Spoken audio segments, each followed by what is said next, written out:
Hello Optime listeners, once again I welcome you all in the second segment of this amazing journey of the book called My Journey with late Dr. APJ Abdul Kalam. Today I'll be sharing with you all the next segment of the book called The Boat. The audiobook is created by Optime, recorded by Srishti Srivastava, programmed by Gaurav and Krishna. To listen his story and all the upcoming inspirers, do give it a thumbs up and subscribe our channel and press the bell icon for further notifications. So without wasting any further time, let's begin our story segment 2, The Boat. Living on the island of Rameshwaram, while I was growing up, the sea was an important part of our lives. Its tides, the lapping of waves, the sound of trains passing on the Pamban Bridge, the birds that always circled the town and the salt in the air are sights and sounds that will always remain linked with my memories of childhood. Apart from its sheer presence around us, the sea was also a source of livelihood for our neighbors and us. Almost every household had some connection with the sea, whether as a fisherman or as boat owners. My father too operated a ferry that took people back and forth between the islands of Rameshwaram and Dhanuskodi, which is about 22 kilometers away. I still remember the time when he got the idea for this and how we built that boat. Rameshwaram has since antiquity been an important pilgrimage destination. Rama is believed to have stopped here and built the bridge to Lanka when he was on his way to rescue Sita. The temple of Rameshwaram is dedicated to Shiva and houses a lingam fashioned by Sita herself. Some versions of the Ramayana say that Rama, Lakshman and Sita stopped here to pray to Shiva on their way back to Ayodhya from Lanka. People visited our town would go to Dhanuskodi as part of their pilgrimage. A bath at Sagara Sangam here is considered sacred. The Sangam is the meeting place of the Bay of Bengal and the Indian Ocean. Dhanuskodi is now connected by roads and vans take pilgrims there, but way back when I was a child, a ferry was also a good way of reaching the island. My father, looking to supplement his not very substantial income, decided to start a ferry business. He started building the boat that we needed for this himself on the seashore. Watching the boat come to life from pieces of wood and metal was perhaps my first introduction to the world of engineering. Wood was procured and Ahmad Jalaluddin, a cousin, arrived to help my father out. Every day, I would wait impatiently till I could go to the place where the boat was taking shape. Long pieces of wood were cut into the required shape, dried, smoothened, and then joined together. Wood fires seasoned the wood that made up the hull and the bulkheads. Slowly the bottom, then the sides, and the hull began to form in front of our eyes. Many years later, in my work, I would learn how to make rockets and missiles. Complex mathematics and scientific research would be the bedrock of those engineering marvels. But that boat coming up on a seesaw, which would take pilgrims and fishermen back and forth, who is to say it was not as important or momentous in our lives then. The building of the boat was an important influence for me in another way. It brought Ahmad Jalaluddin into my life. He was much older than me, yet we struck up a friendship. He recognized the inherent desire within me to learn and question, and was always there to lend a patient ear and give words of advice. He could read and write English and spoke to me about scientists and inventions, literature and medicine. Working with him in the streets of Rameshwaram or by the seaside or by our boat, as it took shape, my mind began to form ideas and ambitions. The boat business was a great success. My father employed some men to operate it, and groups of pilgrims would use the service to reach Dhanuskodi. There were days when I would slip in among the crowd and sit with the crew as they steered the boat to and from Rameshwaram.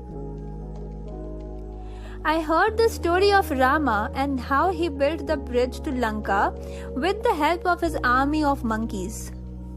How he brought back Sita and stopped at Rameshwaram again, so that they could perform penance for having killed Ravana. How Hanuman was told to bring back a large lingam from far up north. But when he took too long, Sita would not wait and fashioned a lingam with her own hands to worship Shiva. These stories and many others voiced around me in different tongues and shapes as people from all over India used our ferry services. A little boy among so many was always welcome, and there would be someone or the other willing to talk to me, share the story of his life and his reasons for making the pilgrimage. And so the years went by. My school, teachers, Ahmad Jalaluddin and others taught me so many things. But the boat and the people who sailed in it were no less important. In this way, among the waves and the sands, laughter and the stories, the days flew by. Then one day, disaster struck. The Bay of Bengal is hit frequently by cyclones. The months of November and May in particular are dangerous in this regard. I still remember the night of that terrible cyclone vividly. The wind had picked up speed for days till it became a howling gale. It screamed and whistled in our ears and pulled and hacked at the trees or anything that stood in its way. Soon, torrential rain started. We had retreated into our houses much earlier. There was no electricity in those days, and the lamps barely managed to stay alive. In that flickering darkness, with the wind working itself into a frenzy, the sound of the rain lashing down outside, we huddled together and waited for the night to pass. My thoughts traveled again and again to open the seas. Was anyone trapped there? What was it like to be in the storm? As this without your mother's comforting presence close by? The next morning, after the storm died down, we saw the unbelievable destruction that had been wrought all around us. Trees, houses, plantations were uprooted and devastated. The roads had disappeared under water and debris flown in by winds that had come in at speed of over 100 miles an hour. But the worst news of all was the one that hit us like a punch to the stomach. Our boat had been washed away. Now, when I think of that day, I realize that perhaps my father had known this would happen the night before, while he waited for the storm to pass. In his life, he had already witnessed so many storms and cyclones. This was just one of them. Yet, he had tried to calm us, children down, and had made sure we went to sleep without infecting us with his worries. In the light of the mornings, seeing his drawn face and the worries lining his eyes, I tried to gather my thoughts. In my mind, I mourned our lost ferry boat fiercely. It felt as though something I had made with my own hands had been gathered up and tossed away thoughtlessly. Yet my father's stoicism is what saw us through this crisis too. In time, another boat came and business resumed. Pilgrims and tourists returned. The temple and the mosque filled with worshippers, and the markets bustled with men and women, buying and selling once more. Cyclones and storms struck us again and again. I even learned in sleep through them. Many years later, in 1964, when I was no longer living in Rameshwaram, a massive cyclone struck.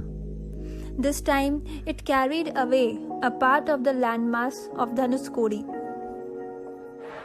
A train that was on Pamban Bridge at that time was washed away, with many pilgrims inside. It altered the geography of the area, and Dhanuskodi became a ghost town, never really recovering its former character. Even today, remnants of buildings stand there as monuments to the 1964 cyclone. My father lost his ferry boat once more in that storm. He had to rebuild his business yet again. I could not do much to help him practically, for I was far removed from that world.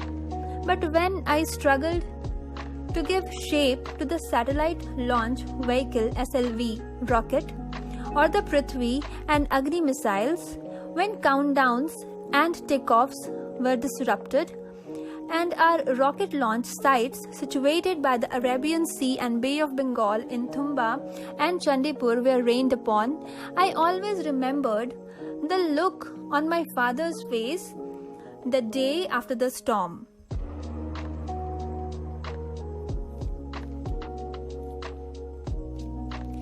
It was an acknowledgement of the power of nature, of knowing what it means to live by the sea and make your living from it, of knowing that there is a larger energy and force that can crush our ambitions and plans in the blinking of an eye, and that the only way to survive is to face your troubles and rebuild your life.